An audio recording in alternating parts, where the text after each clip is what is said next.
What's up, YouTube? How's it going? Back again for another random video. I'm going to be talking to you guys about the things I don't like about my Dodge Charger.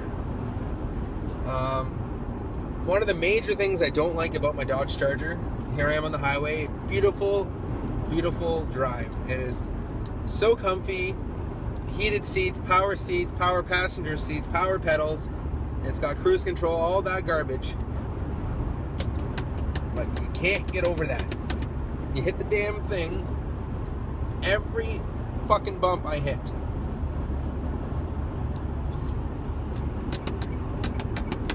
Makes noise. And then when you open up the sunroof,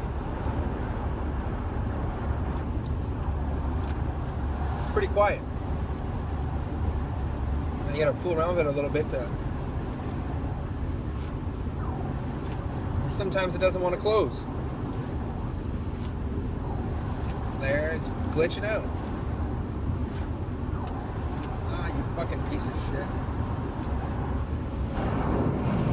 You gotta fully open it and then hold down the button to fully close it. I don't know what Dodge was thinking with that. That is just junk. It's got the 4-cylinder deactivation. I absolutely love that.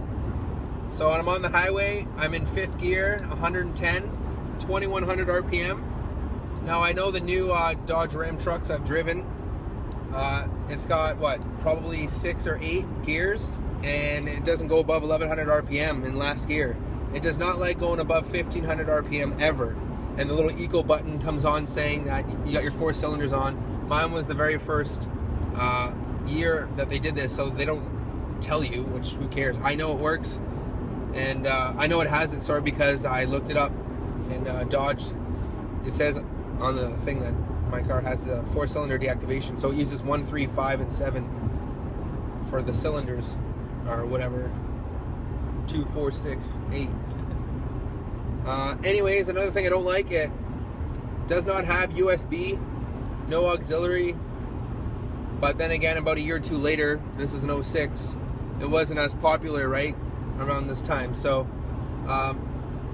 nothing's black, everything looks like a cabin here, it's very gray.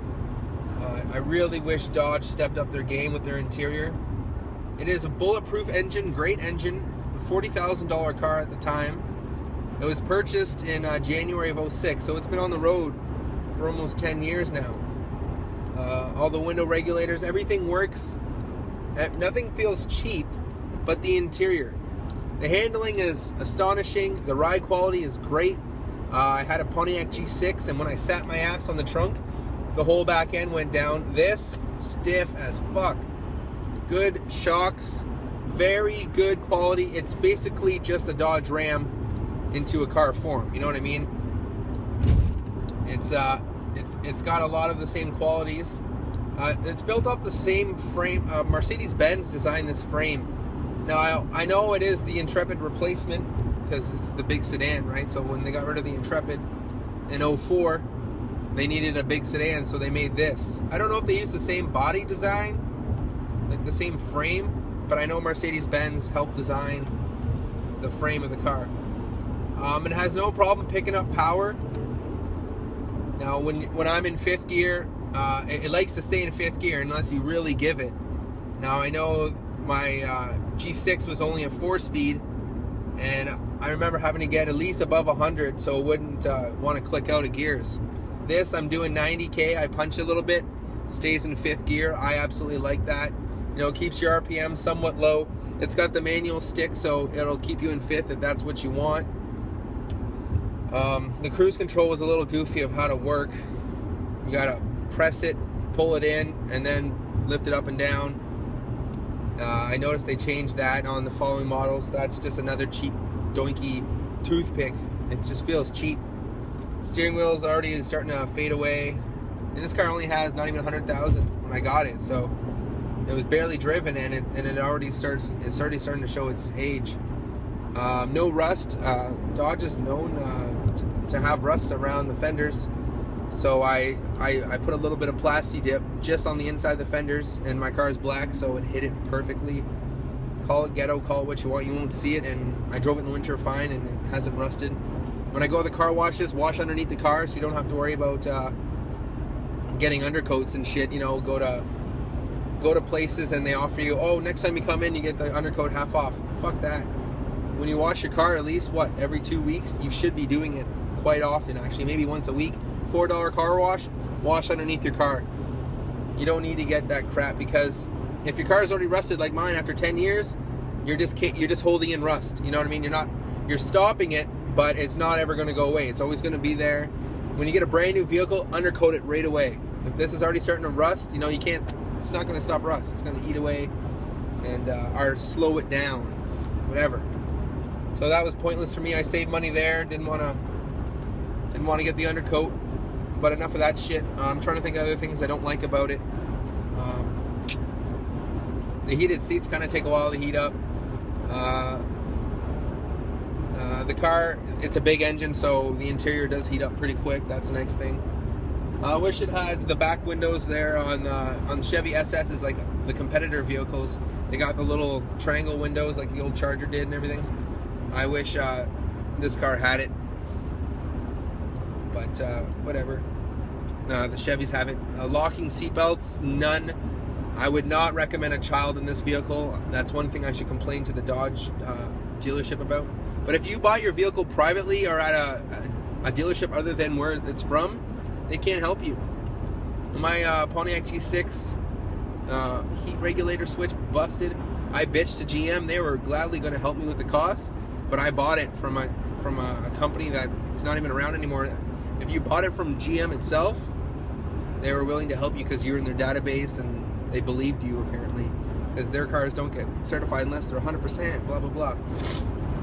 And then this Dodge I did not get at the Dodge dealership, so that kind of sucks. But it's been good. I've put 10,000 K on it in 5 months, so I do a lot of highway driving. And as long as you don't pin it, like I'm doing 110, I got 150 kilometers. I'm almost in Toronto, and it's only down to like that much gas. Like it goes down a little bit. But if you go above $120, you want to be an idiot driver, you know, the 8 cylinders is going to stay on. I've seen some people actually take the switch out and just leave the 8 cylinders running all the time to get it more peppy when you're accelerating. That's just stupid. Waste of money. You know what I mean? Obviously, you're not buying this car for the gas mileage, but I wanted the V6. I wanted it black. I could only get the Hemi. And I know the Hemi is probably one of the best engines America makes. So I wanted a vehicle that was going to last and not crap out on me, because the G6 was just brutal. I will never, ever, ever get another Pontiac or another GM product ever again.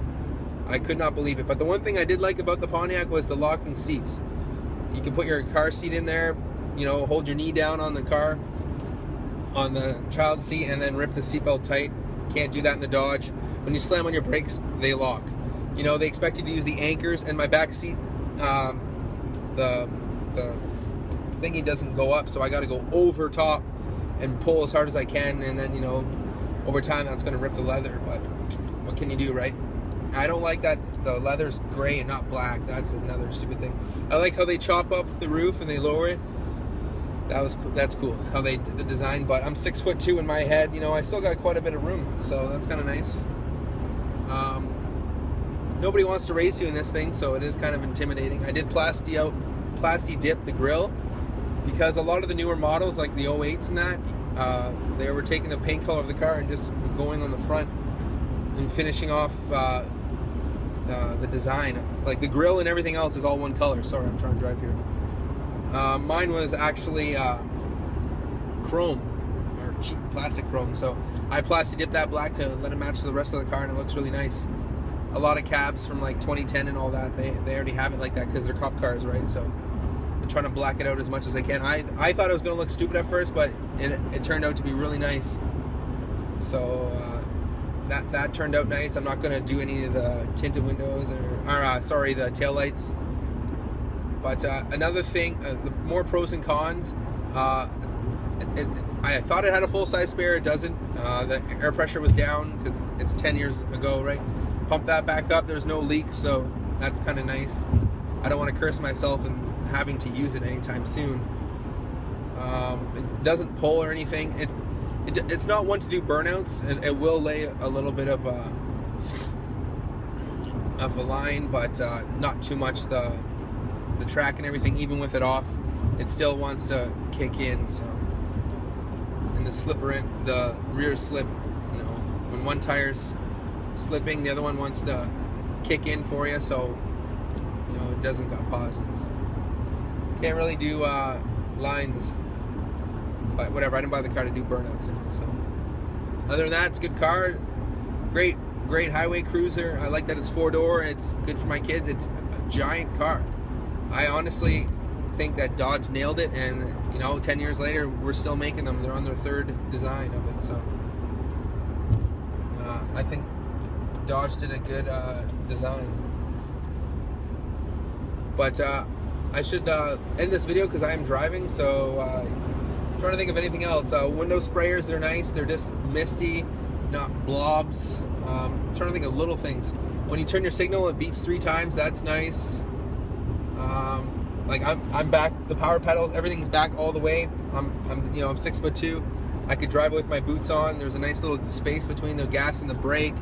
You know, a lot of the newer vehicles, like from Japan and all that, or even the Fords now, a lot of them are parts are from around the world. This is American, so you know we got bigger feet.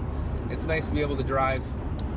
I can reach my arm all the way across and just reach the door. It's a nice wide vehicle. You're not going to be fighting over the armrest like you would in a smaller car. It's a very nice design, and it looks aggressive. So Dodge nailed it on this one, and that's basically all the things I have to say bad about it are the interior color and just the cheap quality. But that's what do you expect, right? Like, the vehicle's 10 years old. Would be really nice if they had the USB, but they don't. So that's why I'm not putting a stereo in this thing. And I don't want to wreck it with stickers and stereos. That's just, no, you don't ruin the heritage of a Dodge Charger. Well, there you have it, guys. Peace out.